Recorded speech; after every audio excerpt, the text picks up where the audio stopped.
Welcome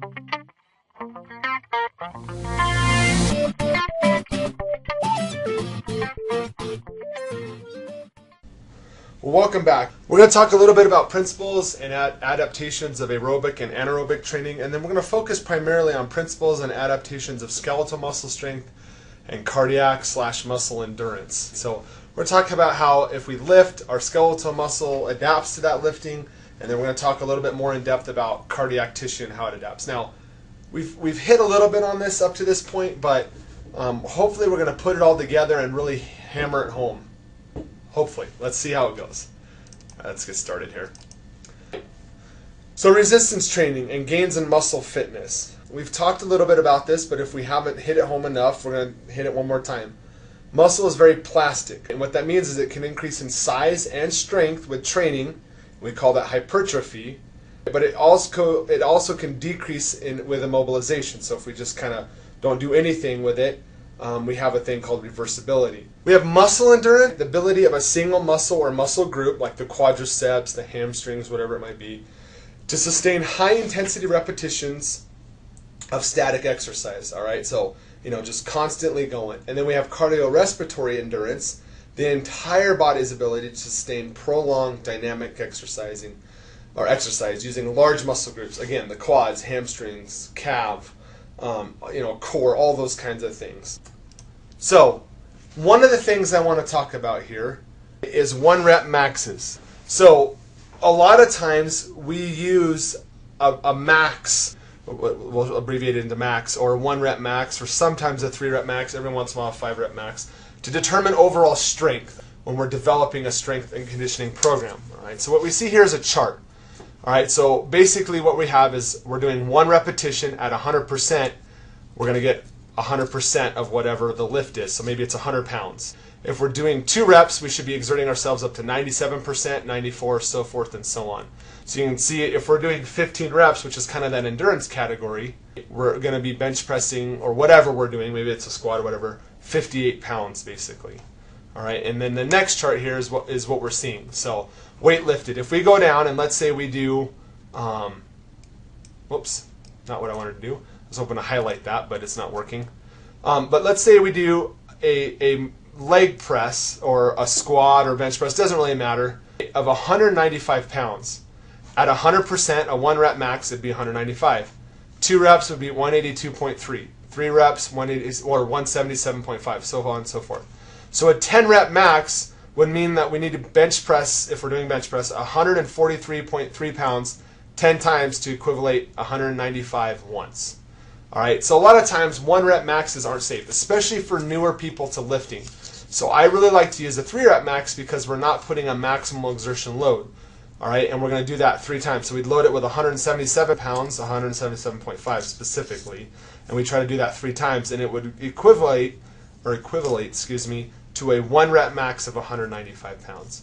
So a 3 rep max is really a nice way to go. Some people use 5. It's a lot safer, especially for people new to lifting. All right, now I want to get into a little bit about designing a weightlifting program. All right, so here's some things that we want to talk about and we want to consider when we're designing an actual weightlifting program for an individual. All right, are we going to do total body? Or are we going to do a total body would be like we're going to lift everything on Monday, Wednesday, Friday, or twice a week, ideally 3 times a week? Or are we going to do something where we do arms Monday, legs Tuesday, core Wednesday, arms again Thursday, legs again Friday? So that's kind of the way, the 2 kind of different styles that we have. And then in addition to that, when we actually perform our lifting, are we lifting more for a bodybuilder type of look, an athletic type of lift where it's going to be power and explosive, or more of a toning endurance type of look? I personally like the approach of a total body workout. All right. Ideally, I like my athletes or my clientele to work out minimally 3 times a week, because we show that if we work out a muscle group, like if we're going to work the chest, if we work it out 3 times a week, we're going to have the most gain when it comes to strength.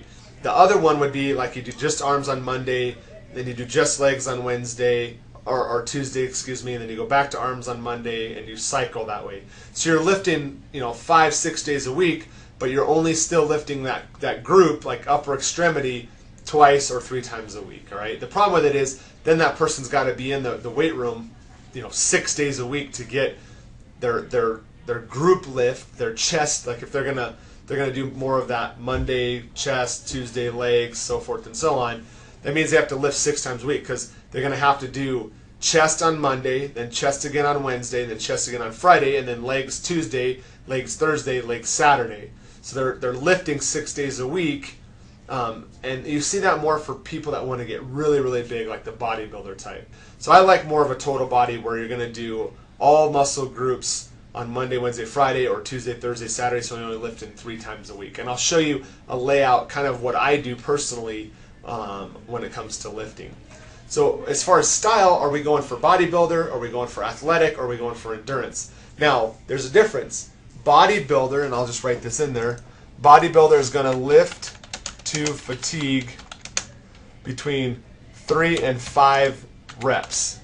An athlete is going to lift to fatigue between the 8 and 12 reps, and then endurance needs to be more than 12 to 15.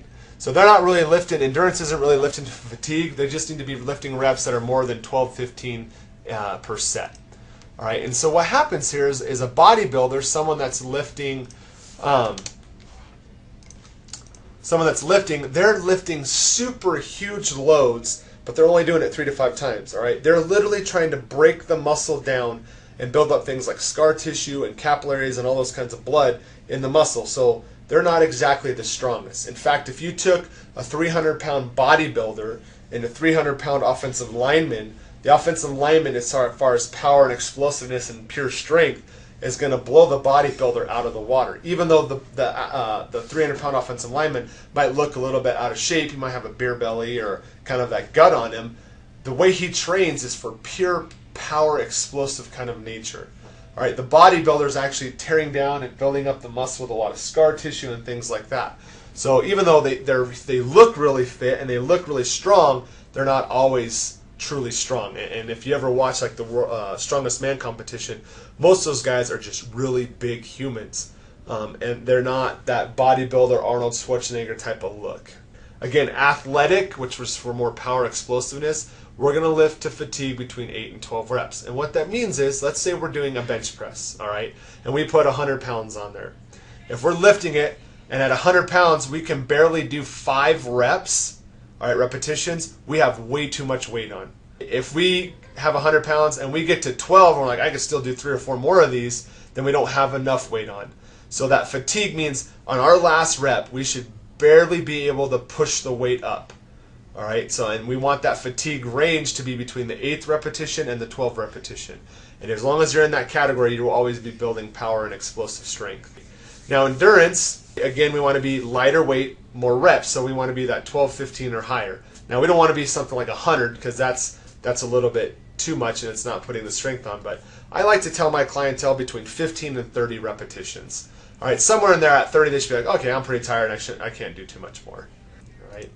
So here's a chart that breaks down. If this is done by the American College of Sports Medicine and recommendation. If you wanna do more strength versus hypertrophy versus power versus endurance, this is kind of what we should be looking for: loads and volumes. So if we're doing strength, if it's a novice person, they should have 60 to 70% of their 1 rep max load. So if they can run 1 rep max 100 pounds, so they can do bench press to put 100 pounds on, and that's their 1 rep max.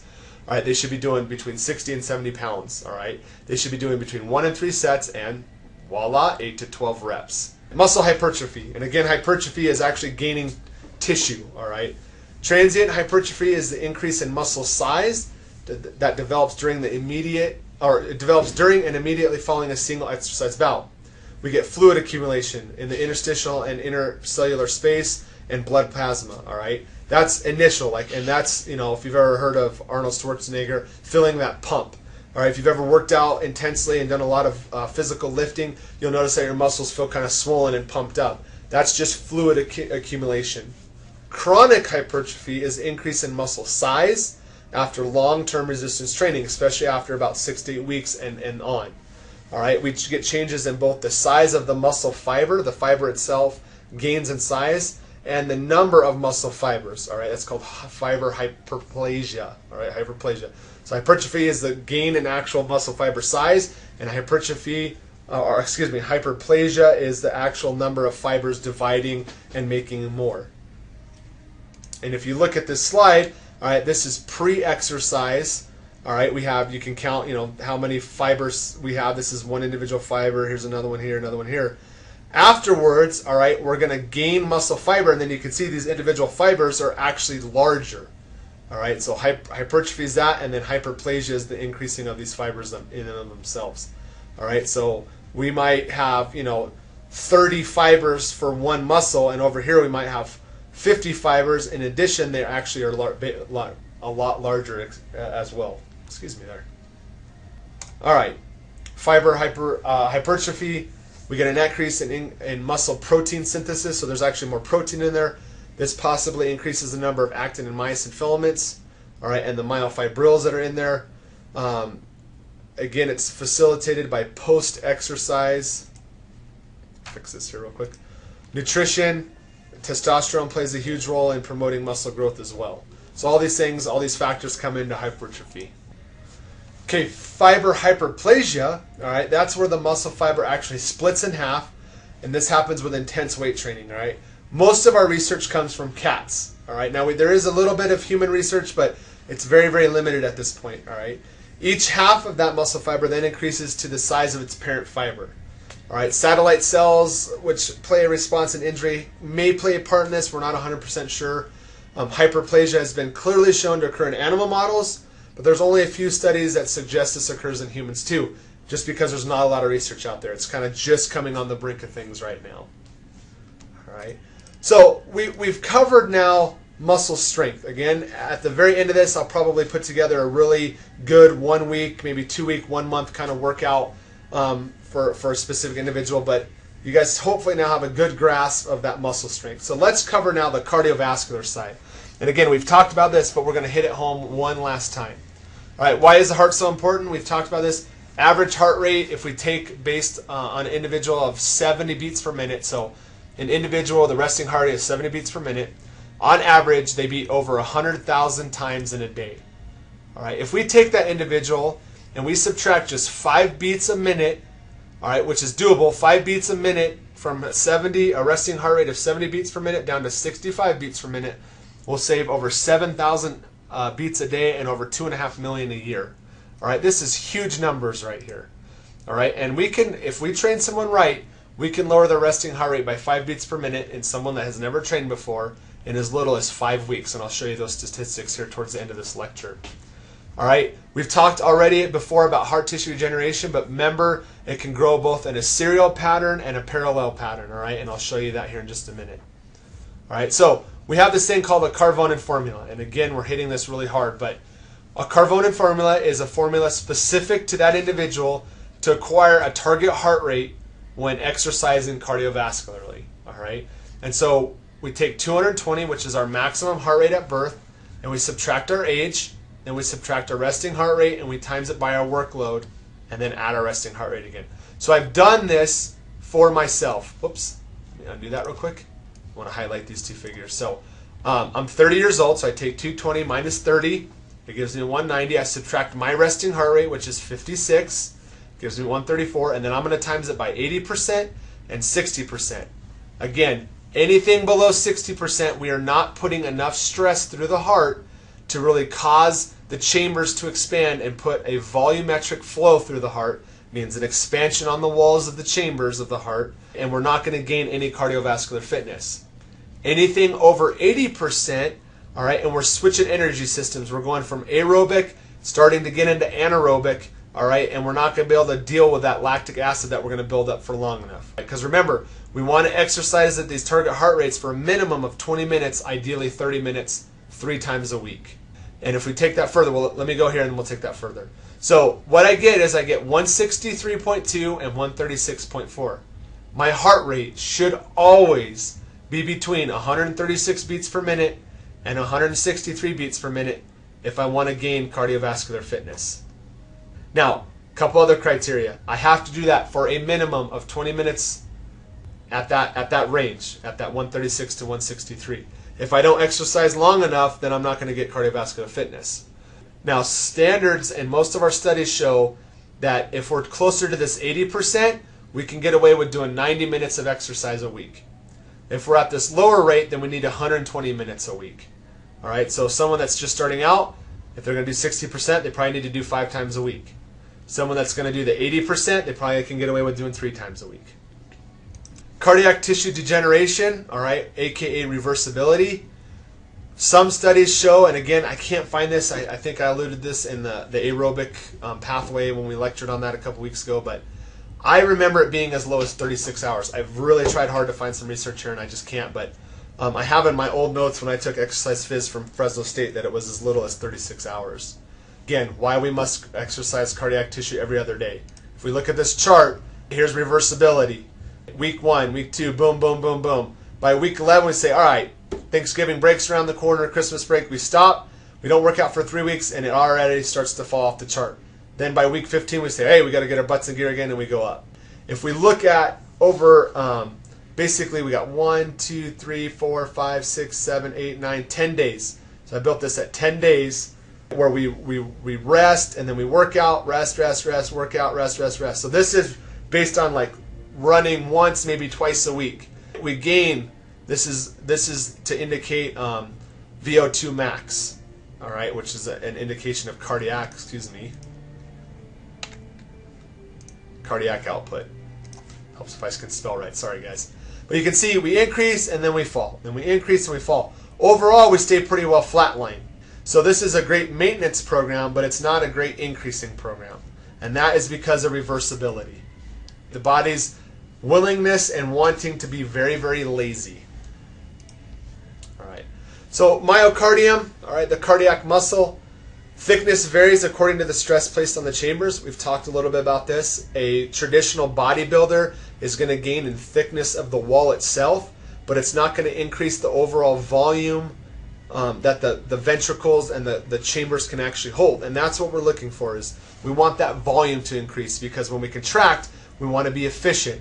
Again, someone that works out cardiovascularly, one contraction, which we call stroke volume, the amount of blood that the chamber can eject, specifically the left ventricle that we're really interested in, all right, they're going to have a lot higher ejection rate, and their stroke volume is going to be a lot higher than a body lifter. All right, the bodybuilder, the wall might be extremely thick and strong, and they have a lot of muscle tissue there, but they're not efficient. All right, again, the left ventricle is the most powerful of the chambers and the largest chamber. It's the one that's contracting and pushing blood out to the entire system.